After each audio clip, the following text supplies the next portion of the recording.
leave some hot word Whoa, with me then. Zane! Hey! Oh! Hey! What? We're bunking here for 2 weeks. The woman betrayed her entire crew for the money, while team leader Parker narrowly survived with only minor injuries. Parker later found the woman's subordinates, and eventually found her too. There's no furniture. Sit on the floor. Let's just talk about this, okay? Just... Jesus Christ! When Parker asked where the money had gone, the woman simply said she'd already spent the millions. Since the money was gone, Parker wasn't in a hurry to kill her. What he really wanted to know was where she'd spent it, because maybe they could still recover some of it. Sudden. My only contact! But then the woman revealed the real reason she had betrayed Parker. She had taken the $5 million to pull off an even bigger job, one that could get them information worth $1 billion. The woman's name was Zane. 6 months earlier, her country had discovered a Spanish shipwreck from the 15th century off its coast, and it was filled with gold and priceless treasures. The most valuable item was a statue of a goddess, worth a staggering $1 billion.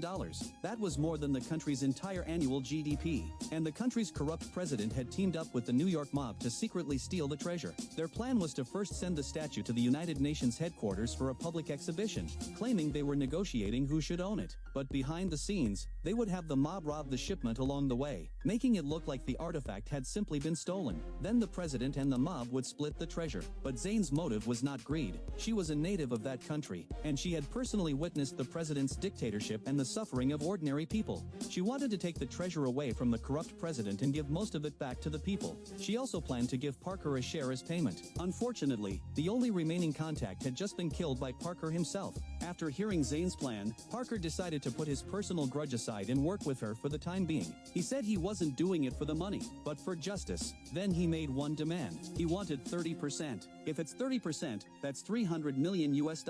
Naturally, Zane's team wasn't happy about it. But without Parker, there was no way they could pull off a job this big. So they had no choice but to agree. They created a replica of the goddess statue from the shipwreck, planning to swap it with the real one inside the United Nations. But Parker immediately came up with a better idea. Instead of breaking into the heavily guarded United Nations, why not let the mob steal the real statue first, then steal it from them afterward? That way, they could skip the hardest part entirely. Everyone was stunned. As expected, Parker really was a master thief.